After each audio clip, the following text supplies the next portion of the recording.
दोस्तों, क्या अंतिम घड़ी में मृत्यु के समय भगवान नाम का जप करने से मनुष्य मुक्त हो सकता है? दोस्तों, कहते हैं कि भगवान नाम जप से बढ़कर इस दुनिया में कोई भी दूसरी साधना नहीं होती। संघर्ष और चिंता के आज के समय में भगवान के पवित्र नाम का जप करना आपकी सभी समस्याओं का समाधान कर सकती है। क्या हर कोई भगवान के नाम का जप कर सकता है? भगवान के किस नाम का जाप करें? क्या अपने मन से कोई भी नाम जाप कर सकते हैं? क्या अंतिम घड़ी में मृत्यु के समय नाम का जप करने से मनुष्य मुक्त हो सकता है? दोस्तों, इन सभी प्रश्नों का उत्तर आपको इस वीडियो में मिलेगा। दोस्तों, कहा जाता है कि भगवान का नाम बहुत ही पवित्र और शक्तिशाली होता है। रोज रोज का नाम जप करने से व्यक्ति के जीवन के सभी दुख दर्द खत्म हो जाते हैं और उसे इस संसार से विदा होने पर मोक्ष की प्राप्ति होती है। दोस्तों, एक बार एक महात्मा जी थे। रात्रि का समय था। महात्मा जी भगवान का जाप करते हुए कहीं जा रहे थे। महात्मा जी घने जंगल से गुजर रहे थे। विरक्त होने के कारण महात्मा जी लगातार देशाटन किया करते थे। वह किसी भी एक स्थान पर ज्यादा समय तक नहीं रुकते थे। उन महात्मा जी के मुख से दिन रात भगवान के नाम का जाप ही चलता रहता। महात्मा जी स्वयं तो जाप करते ही थे और औरों को भी इस मार्ग पर चलने के लिए प्रेरित करते थे। अब महात्मा जी उस घने जंगल से निकल रहे थे। अब महात्मा जी रास्ता भूल गए। महात्मा जी कुछ आगे बढ़े तो उन्हें कुछ दूर अंधेरे में कुछ रोशनी दिखाई दी। महात्मा जी उस दिशा की ओर चलने लगे। निकट पहुंचे, उन्होंने देखा कि एक बट वृक्ष के पास अनेक प्रकार के वाद्य यंत्र बज रहे। नाच गाना और शराब की महफिल जमी हुई। कई स्त्री पुरुष साथ में नाच रहे।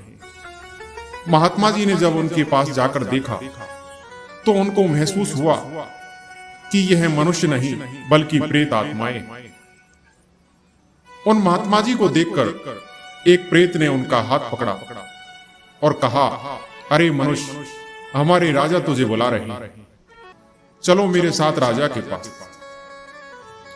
महात्मा जी जब उनके राजा के पास पहुंचे तो देखा कि राजा एक बड़े से सिंहासन पर बैठा हुआ है और वहां राजा के इर्द गिर्द बहुत से प्रेत खड़े।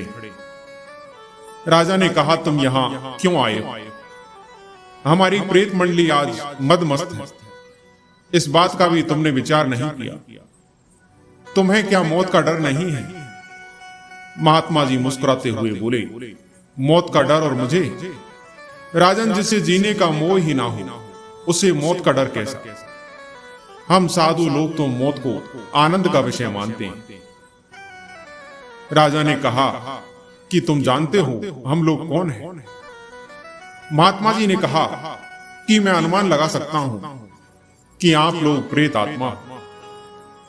प्रेतराज ने कहा कि तुम जानते हो मानव समाज हमारे नाम से ही कांपता है।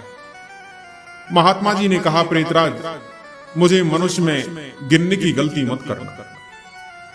मैं जिंदा दिखते हुए भी जीने की इच्छा से रहित, और यदि जिंदा मानो तो भी आप हमें नहीं मार सकते। जीवन मरण तो कर्मों के अधीन है। आगे वह महात्मा जी बोले, प्रेतराज, क्या मैं आपसे एक प्रश्न पूछ सकता हूं? महात्मा जी की निर्भयता देखकर प्रेतों की राजा को बड़ा आश्चर्य हुआ कि प्रेत का नाम सुनते ही मर जाने वाले मनुष्यों में एक इतनी निर्भयता से बात कर रहा है। सचमुच में ऐसे मनुष्य से बात करने में कोई दिक्कत क्या? पूछो, क्या पूछना चाहते हो? महात्मा जी ने कहा, प्रेतराज, आज यहां आनंद उत्सव क्यों मनाया जा रहा है? प्रेतराज ने कहा कि मेरी इकलौती कन्या योग्य पति ने मिलने के कारण अब तक कुंवारी है, लेकिन अब योग्य जमाई मिलने की संभावना है। शादी है, इसलिए उत्सव मनाया जा रहा है। महात्मा जी ने हंसते हुए कहा, तो मैं उसे देखना चाहता हूं। प्रेतराज बोले, जीने की इच्छा के मोह के त्याग करने वाले महात्मा, अभी तो वह हमारी प्रेत योनि को प्राप्त नहीं हुआ है। वह इस जंगल के किनारे एक गांव के धनी सेठ का पुत्र है। वह व्यक्ति महादुराचारी होने के कारण वह इस वक्त भयानक रोग से पीड़ित है। कल संध्या के पहले उसकी मौत होगी, फिर उसकी शादी मेरी कन्या से होगी। इसलिए रात भर गीत नृत्य और मदपान करके हम आनंद उत्सव मनाएंगे। महात्मा जी वहां से विदा होकर श्री राम नाम का जाप करते हुए जंगल के पास के उसी गांव में जा पहुंचे जहां सेठ का लड़का बीमार था। महात्मा जी उस गांव में पहुंचे। उस समय सुबह हो चुकी थी। एक ग्रामीण से महात्मा जी ने पूछा कि इस गांव में कोई सेठ का बेटा बीमार है। ग्रामीण ने कहा, हाँ महाराज, एक सेठ का बेटा 1 वर्ष से रोगग्रस्त है। बहुत उपचार किए पर उसका रोग ठीक नहीं होता। महात्मा जी सेठ के घर पहुंचे। सेठ के बेटे की हालत गंभीर थी। अंतिम घड़ियां थी, फिर भी महात्मा को देखकर माता पिता को आशा की किरण दिखी। उन्होंने महात्मा जी का स्वागत किया। सेठ के पुत्र के पलंग के निकट आकर महात्मा जी राम नाम की माला जपने लगे। दोपहर होते होते लोगों का आना जाना बढ़ने लगा। महात्मा जी बोले, अब तो ठीक हो। सेठ के बेटे ने आंखें खोलते ही अपने सामने एक प्रतापी संत को देखा तो रो पड़ा। बोला, संत जी, आप मेरा अंत सुधारने के लिए पधारे। मैंने बहुत पाप किए हैं, भगवान के दरबार में क्या मुंह दिखाऊंगा। फिर भी आप जैसे संत के दर्शन हुए हैं, यह मेरे लिए शुभ संकेत है। इतना बोलते ही उसकी सांस फूलने लगी, वह खांसने लगा। महात्मा जी बोले, बेटा निराश न हो, तेरी यह अंतिम घड़ी है। अब काल से डरने का कोई कारण नहीं। अपने मन को शांत करो और श्री राम नाम के जप में मन को लगा दो। जाप में लग जाओ। शास्त्र कहता है कि 100 करोड़ शब्दों में भगवान राम के गुण पाए गए। उसका एक एक अक्षर ब्रह्म हत्या जैसे महापापों का नाश करने में समर्थ। इधर दिन ढलते ही सेठ के बेटे की बीमारी बढ़ने लगी। वैद्य हकीम बुलाए गए, हीरा भस्म आदि कीमती औषधियां भी दी गई, किंतु अंतिम समय आ गया। यह जानकर महात्मा जी ने थोड़ा नीचे झुककर उसके कान में राम नाम लेने की याद दिलाई। राम बोलते ही उसके प्राण पखेरु उड़ गए। लोगों ने रोना शुरू कर दिया। शमशान यात्रा की तैयारियां होने लगी। मौका पाकर महात्मा जी वहां से चल दिए। नदी तट पर आकर स्नान करके नाम स्मरण करते हुए वहां से रवाना हुआ। इधर शाम ढल चुकी थी। फिर वे मध्य रात्रि के समय जंगल में उसी वट वृक्ष के पास पहुंचे। वहां प्रेत समाज उपस्थित था। प्रेतराज सिंहासन पर हताश होकर बैठे हुए। आज गीत नृत्य हास कुछ नहीं था। चारों ओर करुण आक्रंद हो रहा था। सब प्रेत रो रहे थे। महात्मा जी ने पूछा, प्रेतराज, कल तो यहाँ आनंद उत्सव था, आज शोक समुद्र लहरा रहा है, क्या कुछ अहित हुआ है क्या? प्रेतराज बोले, हाँ भाई, इसलिए रो रहे, हमारा सत्यानाश हो गया। मेरी बेटी की आज शादी होने वाली थी, अब वह कुंवारी रह जाएगी। महात्मा जी बोले, प्रेतराज, तुम्हारा जमाई तो आज मर गया है, फिर तुम्हारी बेटी कुंवारी क्यों रहेगी? प्रेतराज ने गुस्से में कहा, तेरे पाप से मैं ही मूर्ख हूं कि मैंने कल तुझे सब बता दिया। तूने हमारा सत्यानाश कर दिया। महात्मा ने नम्र भाव से कहा कि मैंने आपका अहित किया, यह मुझे समझ में नहीं आया। क्षमा करना, मुझे मेरी भूल बताओगे तो मैं दोबारा नहीं करूंगा। प्रेतराज ने जलते हुए हृदय से कहा, यहां से जाकर तुमने मरने वाले को भगवान नाम स्मरण का मार्ग बताया और अंत समय में भी राम नाम कहलवाया। इससे उसका उद्धार हो गया और मेरी बेटी कुंवारी रह गई। महात्मा जी बोले, क्या सिर्फ एक बार राम नाम जप लेने से वह प्रेतयोनि से छूट गया? आप सच कहते हो? प्रेतराज बोला, हाँ भाई, जो मनुष्य भगवान के नाम का जाप करता है वह नाम जप के प्रताप से हमारी प्रेत योनि को कभी प्राप्त नहीं होता। और यह सच है कि भगवान के नाम जप में नर को दारुणी शक्ति होती है।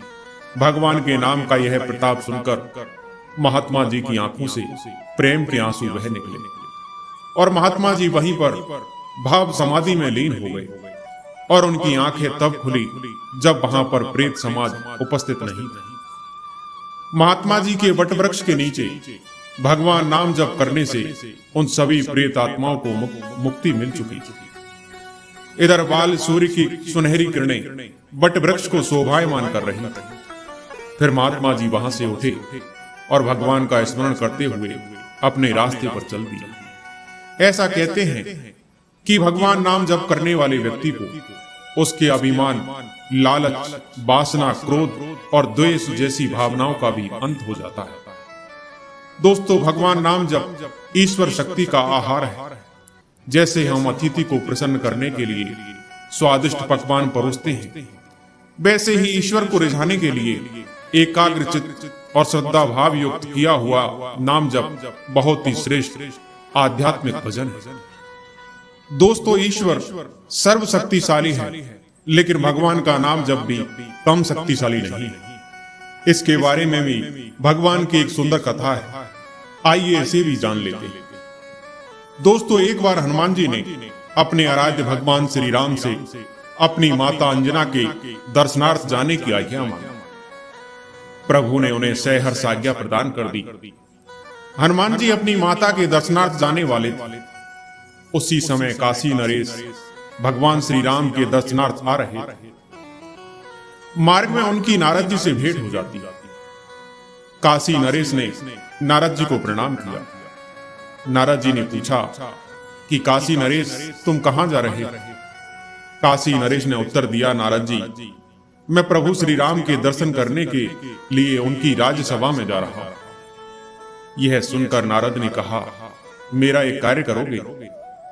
काशी नरेश ने कहा, ऋषिवर, धरती पर ऐसा कौन पुरुष है जो आपकी आज्ञा के पालन के लिए तुरंत ने दौड़ पड़े?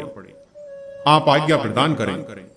नारद जी ने मुस्कुराते हुए कहा कि तुम राज्यसभा में प्रभु श्री राम के चरण कमलों में श्रद्धा भक्ति पूर्वक प्रणाम तो अवश्य करना, किंतु उन्हीं के समीप सिंहासन पर बैठे तपस्वी विश्वामित्र जी को प्रणाम मत करना। काशी नरेश ने कहा, ऐसा क्यों ऋषिवर?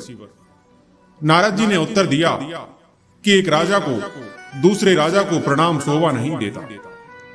ऋषि विश्वामित्र भी पहले राजा ही तो थे। और नारायण नारायण कहकर नारद जी वहां से अंतर ध्यान हो गए। अब काशी नरेश श्री राम की सभा में पहुंचे। उन्होंने नारद जी के आदेश अनुसार श्री राम के चरणों में श्रद्धा पूर्वक प्रणाम किया, किंतु महर्षि विश्वामित्र की सर्वथा अपेक्षा करके बैठ गए। काशी नरेश की इस उपेक्षा से महर्षि विश्वामित्र के हृदय पर गहरी चोट पहुंची, किंतु वे राज्यसभा में चुप रहे। फिर उन्होंने श्री राम से कहा कि राम, तुम मर्यादा पुरुषोत्तम कहलाते हो, इसलिए तुम्हारी राज्यसभा में तुम्हारे उपस्थित रहते मर्यादा की अवहेलना उचित नहीं। महर्षि विश्वामित्र की बात सुनकर प्रभु श्री राम ने आश्चर्य से पूछा, गुरुदेव, मेरे रहते कब और कहां मर्यादा का उल्लंघन हुआ? आप कृपया बतलाने का कष्ट करें। विश्वामित्र बोले कि आज की राज्यसभा में काशी नरेश ने तुम्हारे चरणों में तो प्रणाम किया, किंतु उसने मेरी सर्वथा उपेक्षा कर दी। यह कदापि उचित नहीं। आपकी सभा में मेरा अपमान हुआ है। मेरी राज्यसभा में मेरे ही सम्मुख आपकी उपेक्षा, यह तो भयानक तिरस्कार है। और भगवान ने प्रतिज्ञा की कि आज सूर्य अस्त से पहले ही मैं उस राजा को मृत्यु दंड दूंगा। परम पराक्रमी श्री राम की यह प्रतिज्ञा वायु वेग से तीनों लोकों में फैल गई। इधर काशी नरेश ने सुना तो उनका कंठ सूख गया। जीवन से निराश होकर वे दौड़े दौड़े नारद जी के पास आए और उनके चरणों में गिरकर गिड़गिड़ाते हुए बोले, नारद जी, श्री राम ने आज सायंकाल तक मुझे मार डालने की प्रतिज्ञा की। नारद जी बोले, प्रतिज्ञा तो मैंने भी सुनी, और श्री राम की प्रतिज्ञा सर्वविदित है कि रघुकुल रीत सदा चली आई, प्राण जाए पर वचन न जाए। काशी नरेश रो पड़े और बोले, नारद जी, मैंने तो आपके आदेश का पालन किया है, जैसे भी हो आप मेरे प्राण बचाइए। नारद जी ने काशी नरेश को समझाते हुए कहा कि आप चिंता नहीं करें, मृत्यु तो निश्चित होती है, वह किसी प्रकार टलती नहीं। यदि भगवान श्री राम के बाणों से प्राण पखेरु उड़ जाएं, तो निश्चय ही जीवन सफल हो जाए। किंतु तुम एक काम करो। नारद जी ने काशी नरेश से धीरे धीरे कहा, तुम हनुमान जी की माता अंजना के समीप जाकर उनके चरण पकड़ लो और जब वे चरण छुड़ाने लगे तब तुम अपनी रक्षा के लिए वचन ले लेना। जब तक वे 3 बार तुम्हारी रक्षा के वचन नहीं दे दे, तब तक तुम उनके चरण पकड़े रहना, बस तुम्हारा काम बन जाएगा। नारद जी की बात सुनकर काशी नरेश भागे भागे माता अंजना के यहां गए। माता अंजना बैठी हुई भगवान राम नाम का जप कर रही। रोते बिलखते काशी नरेश माता के चरणों पर गिर पड़े। उनके चरणों को पकड़कर उन्होंने कहा, मां मेरी रक्षा करो। आज सायंकाल तक एक राजा ने मुझे मारने की प्रतिज्ञा ली है और आपके अतिरिक्त मेरे प्राण और कोई नहीं बचा सकता। माता अंजना बोली, किसने और क्यों तुझे आज संध्या के पूर्व ही मार डालने का प्रण किया है? काशी नरेश बोले, मां तुम मेरी रक्षा का वचन दे दो, अन्यथा मैं अभी आपके चरणों में ही अपने प्राण त्याग दूंगा। माता अंजना ने कहा, मैं तेरे प्राण की रक्षा का वचन देती हूं।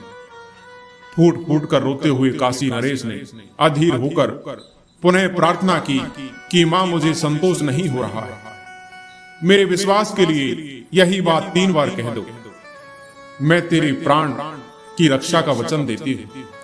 सर्वथा सरल दयामयी जननी ने 3 बार कहते हुए कहा, अच्छा अब तो बताओ तुम्हें मारने की प्रतिज्ञा किसने की? काशी नरेश ने कहा, भगवान श्री राम ने। उन्होंने आज सायंकाल तक मेरे वध की प्रतिज्ञा की। यह सुनकर माता अंजना चिंतित होकर बोली कि श्री राम की प्रतिज्ञा कैसे अन्यथा हो सकती, पर मैंने तुझे वचन दिया है। उसी समय हनुमान जी ने वहां पहुंचकर माता का चरण स्पर्श किया। आशीर्वाद देते हुए माता ने कहा, बेटा तुम ठीक समय पर आए हो। अभी अभी मैं एक आवश्यक कार्य से चिंतित होकर तुम्हारा ये स्मरण कर रही थी। वह कार्य हो जाए तो मेरा मन हल्का हो जाए। हनुमान जी ने कहा, आज्ञा दीजिए माता, आपका कार्य करने के लिए तो मैं प्रतिक्षण प्रस्तुत हूं। माता अंजना बोली, पर काम तो कठिन है बेटा, इस कारण मैं चिंतित हो गई हूं। माता अंजना की बात सुनकर हनुमान जी ने उन्हें आश्वस्त करते हुए कहा कि माता आपके पुत्र पर प्रभु श्री राम का आशीर्वाद है और ऐसा कोई काम नहीं जो मैं राम नाम लेकर न कर सकूं। माता अंजना ने कहा, यह सब कुछ मैं जानती हूं, किंतु काम अत्यंत कठिन है, इसलिए कहने में झिझक रही। माता जी आपके पवित्र चरणों के सम्मुख प्रभु श्री राम की शपथ लेकर मैं 1 बार नहीं 3 बार प्रतिज्ञा करता हूं कि आपकी आज्ञा मिलने पर काम चाहे जितना भी कठिन होगा, मैं उसे अवश्य पूर्ण कर आपकी चिंता दूर कर दूंगा। माता अंजना ने हनुमान जी के बल पराक्रम और उनकी मातृभक्ति की प्रशंसा करते हुए कहा कि बेटा मुझे तुमसे यही आशा थी और ऐसा ही विश्वास था। बेटा मैंने काशी नरेश को उसकी प्राण रक्षा का वचन दे दिया है और आज सायंकाल तक श्री राम ने उसका वध करने की प्रतिज्ञा की। माता की बात सुनकर हनुमान जी ने आश्चर्य से कहा, मेरे प्रभु श्री राम की प्रतिज्ञा। माता अंजना बीच में ही बोल पड़ी, पर बेटा मैं काशी नरेश को वचन दे चुकी और तुमने भी श्री राम की शपथ लेकर मुझे 3 बार वचन दिया है और शरणागत की रक्षा करना धर्म है। हनुमान जी ने कहा, ठीक है मां, मैं कुछ करता हूं। यह कहकर हनुमान जी ने माता के चरणों में प्रणाम करके उनसे जाने की अनुमति मांगी। माता की आज्ञा प्राप्त होते ही हनुमान जी काशी नरेश के साथ अयोध्या पहुंचे। वहां उन्होंने काशी नरेश से कहा, राजन तुम सकल कलुष नाशनी परम पावनी सरयू में कमर तक जल में खड़े होकर अभी राम राम का जप करते रहो। काशी नरेश ने पवन पुत्र के आदेश का पालन करना आरंभ किया और इधर हनुमान जी तुरंत श्री राम के समीप पहुंचे। उन्होंने भगवान श्री राम के चरणों में प्रणाम करके उनके दोनों चरण पकड़कर कहा, प्रभु आज मैं आपसे एक वर की याचना करना चाहता हूं। यह कैसे संभव है कि हनुमान जी कभी कुछ मांगे और प्रभु अस्वीकार कर दे। श्री राम ने उत्साहपूर्वक कहा, तुम्हारे लिए ऐदे कुछ नहीं हनुमान, तुम तो कभी कुछ चाहते ही नहीं। मैं तो सदा चाहता हूं कि तुम मुझसे कुछ चाहो, कुछ मांगो, बोलो तुम क्या चाहते हो। प्रसन्न होकर हनुमान जी ने प्रभु के चरण सहलाते हुए कहा, प्रभु मैं चाहता हूं कि आपके अमित महिमा में नाम का जप करने वाले की सदा रक्षा किया करो और मेरी उपस्थिति में आपके नाम जापक पर कभी कहीं कोई किसी प्रकार का प्रहार न करे। यदि दुर्भाग्यवश निखिल सृष्टि का सर्व समर्थ स्वामी भी प्रहार कर बैठे तो उसका भी प्रहार व्यर्थ जाए। भगवान श्री राम ने तुरंत आशीर्वाद दिया कि तुम नाम जापक की रक्षा करने में सर्वत्र सदा समर्थ हो जाओगे और तुम्हारी उपस्थिति में नाम जापक पर किया गया अमोघ प्रहार भी व्यर्थ सिद्ध होगा। जय श्री राम। यह कहकर हनुमान जी ने प्रभु चरणों में मस्तक रख दिया और तुरंत सरयू तट पर पहुंचे। वहां वे गदा तानकर अत्यंत सावधानी से खड़े हो गए और काशी नरेश से बोले, तुम बिना रुके निरंतर राम राम रटते रहो। स्थिति विचित्र हो गई। एक ओर सर्वाधार स्वामी श्री राम की सायंकाल तक नरेश के वध की प्रतिज्ञा और दूसरी ओर अनन्य भक्त हनुमान जी का उनकी रक्षा के लिए वचनबद्ध हो जाना। इधर राजा सरयू जल में खड़े होकर प्राण भय से अनवरत रूप से राम नाम का जप कर रहे और वर प्राप्त हनुमान जी उनकी रक्षा के लिए गदा ताने खड़े। बात विद्युत गति से फैल गई। अयोध्यावासी समस्त बाल वृद्ध नर नारी कौतूहलवश सरयू तट पर पहुंचे। प्रभु और सेवक के प्रतिज्ञा पालन का दृश्य देखने के लिए विशाल जन समुदाय एकत्रित हो गया। इस बीच राम भी वहां पहुंच गए और काशी नरेश को देखकर बाण चलाना शुरू किया, लेकिन वे हैरान रह गए। राम नाम के जप के आगे सभी बाण विफल होते चले गए। क्रोधित श्री राम को देखकर वशिष्ठ जी व्याकुल हो गए। उन्होंने सोचा कि भगवान श्री राम की प्रतिज्ञा अन्यथा नहीं हो सकती और कहीं उन्होंने नरेश के साथ हनुमान जी को भी मार डाला तो महान अनर्थ हो जाएगा। तब हनुमान जी के पास पहुंचकर वशिष्ठ जी उन्हें समझाने का प्रयत्न किया कि पवन कुमार, श्री राम जी तुम्हारे सर्वस्व हैं, उनकी प्रतिज्ञा पूरी हो जाने दो। समय समीप होने के कारण उनका क्रोध बढ़ता जा रहा है। राजा तुम श्री राम के पावन सर स्पर्श से जन्म मरण से सदा के लिए मुक्त हो जाएगा और एक राजा के लिए अपनी स्वामी के सम्मुख तनकर खड़ा हो जाना तुम्हारे जैसे सेवक के लिए कदाचित उचित नहीं। हनुमान जी ने अत्यंत विनयपूर्वक कहा, गुरुदेव मैं त्रिलोक में भी अपने सर्वसमर्थ प्रभु के समीप तनकर खड़ा होने की कल्पना भी नहीं कर सकता। मैं तो अपने प्रभु के नाम और उनके वरदान की रक्षा के निमित्त प्राण आहुति देने के लिए प्रस्तुत हो गया हूं। मेरा इससे अधिक सौभाग्य और क्या होगा कि मैं अपने प्रभु श्री राम के नाम एवं उनकी वरदान की रक्षा में उनके ही कर कमलों में छोड़े हुए उन्हीं बाणों से शरीर त्याग कर उनमें ही विलीन हो जाऊं। वशिष्ठ जी ने सोचा, इन ज्ञान मूर्ति को विचलित करना संभव नहीं। तभी महर्षि विश्वामित्र जी वहां उपस्थित होकर भगवान और भक्त की यह लीला देखकर चकित और चिंतित हो रहे थे। तब वशिष्ठ जी ने काशीराज से कहा, नरेश तुम शीघ्र ही महर्षि विश्वामित्र के चरण पकड़ लो। वे सहज और दयालु हैं। जय सिया राम, जय जय सिया राम का जाप करते हुए काशीराज ने दौड़कर महर्षि विश्वामित्र के चरण पकड़ लिए।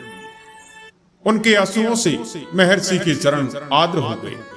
यह देख महर्षि विश्वामित्र द्रवित हो गए और उन्होंने श्री राम से कहा, राम काशी नरेश के अपराध का प्रायश्चित हो गया। मैंने उन्हें क्षमा कर दिया। अब तुम भी अपना अमोघ बाण धनुष से उतार कर तोरणी में रख लो। महर्षि विश्वामित्र के संतुष्ट होते ही श्री राम का क्रोध स्वतः ही शांत हो गया। उन्होंने गुरु की आज्ञा का पालन किया। बाण धनुष से तीर में आ गया। राजा की प्राण रक्षा तो हुई ही, भगवान के सम्मुख भक्त हनुमान जी विजयी हुए। इस समाचार से माता अंजनी की प्रसन्नता की सीमा न रही। विश्वामित्र इससे पहले कि कुछ कहते, वहां नारद प्रकट हो गए और बता दिया कि यह सब कुछ क्यों हुआ। पूरी बात सुनकर विश्वामित्र ने आखिर महर्षि नारद से पूछा कि उन्होंने ऐसी सलाह काशी नरेश को क्यों दी। इस पर नारद जी ने जवाब दिया कि हमेशा मैं सुनता था कि राम का नाम श्री राम से भी बड़ा है, इसलिए मैंने सोचा कि असल परीक्षा हो ही जाए, ताकि लोग भी समझ ले कि प्रभु के नाम की महिमा प्रभु से अधिक है। दोस्तों, भगवान नाम जब मोक्ष को प्रदान करने वाला है, इसीलिए सभी संत पुरुषों ने आत्म कल्याण के लिए सत्संग को ही सर्वोत्तम माना है। वैसे तो हर सज्जन की संगति लाभदायक होती है, लेकिन महापुरुषों ने अपने जीवन को परोपकार और ईश्वर चिंतन में ही लगाकर सामाजिक प्रपंच को त्याग दिया है।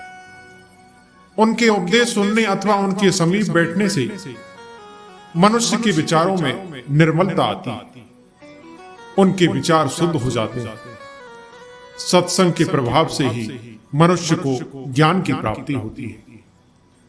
हर मनुष्य को आत्म सुख और परम शांति के लिए संत महापुरुषों का सत्संग परम आवश्यक है। दोस्तों, सत्संग की महिमा इस प्रकार बताई गई है कि एक बहुत बड़ा चोर हुआ करता था, खानदानी चोर। जब वह मरने लगा तो उसने अपने बेटे को बुलाकर उससे नसीहत दी कि अगर तुझे चोरी ही करनी है तो किसी महात्मा के सत्संग में, गुरुद्वारा स्थल पर कभी मत जाना, इनसे दूर ही रहना, और अगर कभी पकड़े जाओ तो कभी यह मत बताना कि तुमने ही चोरी की है। चाहे कितनी भी मार पड़े, लेकिन मानना नहीं कि तुमने ही चोरी की। लड़के ने कहा कि ठीक है पिताजी, मैं ऐसा ही करूंगा। इसके बाद वह चोर मर गया। अब इधर वह लड़का रोज रात को चोरी करने लगा। एक बार लड़के ने चोरी करने के लिए किसी के घर में ताले तोड़े। उधर घर वाले जाग गए। उन्होंने शोर मचा दिया। आगे पहरेदार खड़े थे। उन्होंने कहा कि आने दो, बचकर कहां जाएगा, हम उसे जरूर पकड़ लेंगे। अब इधर घर वाले खड़े थे और उधर पहरेदार खड़े थे। चोर जाए तो किधर जाए, और रास्ते में गुरुद्वारा पड़ता था। उसे अपने पिता की सलाह याद थी कि गुरुद्वारे में नहीं जाना, लेकिन अब वह करे तो क्या करे। आखिर उसने सोचा कि मौका देखना चाहिए, और वह उस गुरुद्वारे में चला गया। अपने बाप का आज्ञाकारी बेटा था। उसने अपने कानों में अपनी दोनों उंगलियां डाल ली, क्योंकि गुरुद्वारे में सत्संग चल रहा था, ताकि सत्संग के वचन उसके कानों में ना पड़े। क्योंकि उसके पिता ने उसे मना कर रखा था कि सत्संग में नहीं जाना, तो उसने अपने दोनों कानों में दोनों उंगलियां डाल ली, जिससे सत्संग की बातें सुनाई ना दी। दोस्तों, जो हमारा मन होता है वह अड़ियल घोड़े की तरह होता है।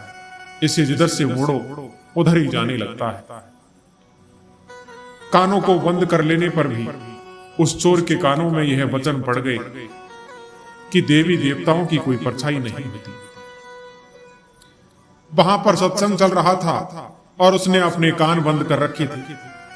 कानों में थोड़ी सी आवाज गई कि देवी देवताओं की कोई परछाई नहीं होती। उसने मन में कहा कि परछाई चाहे हो या ना हो, मुझे इससे क्या। अब इधर घर वाले उधर पहरेदार उसके पीछे लगे। किसी ने उनको बताया कि चोर इस गुरुद्वारे में गया है। गुरुद्वारे की जांच हुई तो वह चोर पकड़ा गया। उस चोर की पुलिस ने खूब पिटाई की, लेकिन वह नहीं माना कि उसने चोरी की। दोस्तों, आपको बता दें कि उस समय यह नियम था कि जब तक मुलजिम अपराध को स्वीकार न कर ले तब तक उसे सजा नहीं दी जा सकती। आखिर उस चोर को राजा के सामने पेश किया गया। वहां भी उसे खूब मार पड़ी, लेकिन वह चोर था, वह मानने को तैयार ही नहीं था। उसने अपने पिता को वचन दे रखा था कि चाहे कितनी ही मार क्यों ना पड़े वह नहीं मानेगा। वह राजा जानता था कि जो चोर होते हैं वह देवी देवताओं के भक्त होते हैं। इसलिए पुलिस ने एक ठगनी को सहायता के लिए बुलाया। उस ठगनी ने कहा कि मैं इसको मना लूंगा।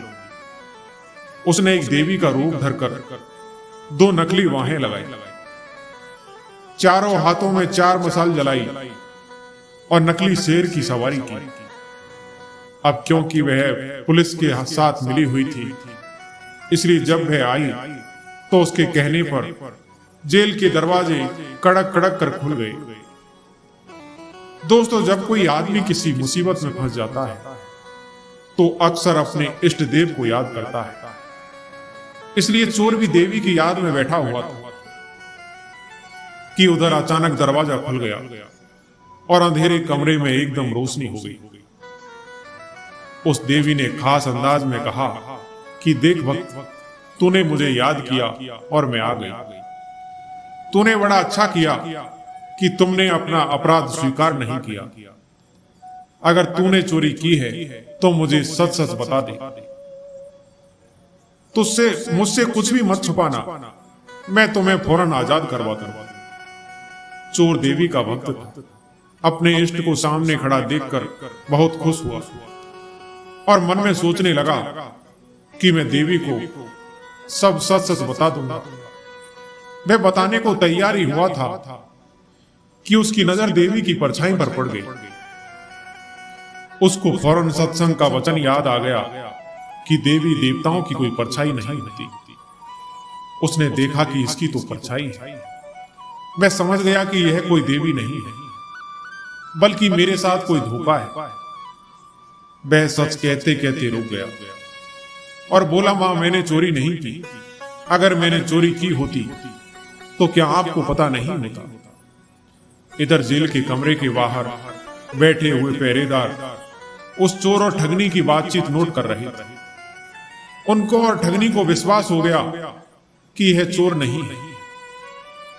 अगले दिन उस चोर को राजा के सामने पेश किया गया।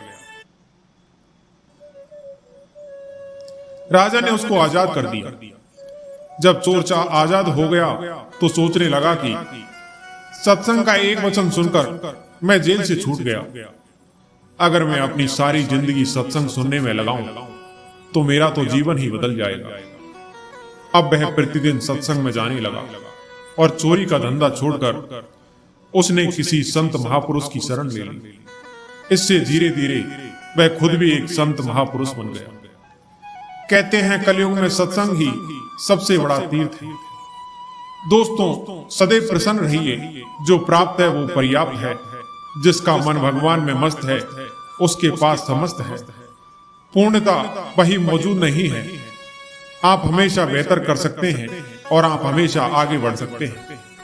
सब अपनी परिस्थितियों को सुधारने के लिए उत्सुक है, लेकिन खुद को सुधारने के लिए कोई तैयार नहीं है, इसलिए वो बांधे रहते हैं। दोस्तों, आज की कहानी यहीं समाप्त होती है। मैं उम्मीद करता हूं कि ये कहानी आपको पसंद आई होगी। कहानी पसंद आई हो तो हमारे वीडियो को लाइक और सब्सक्राइब जरूर करें। धन्यवाद।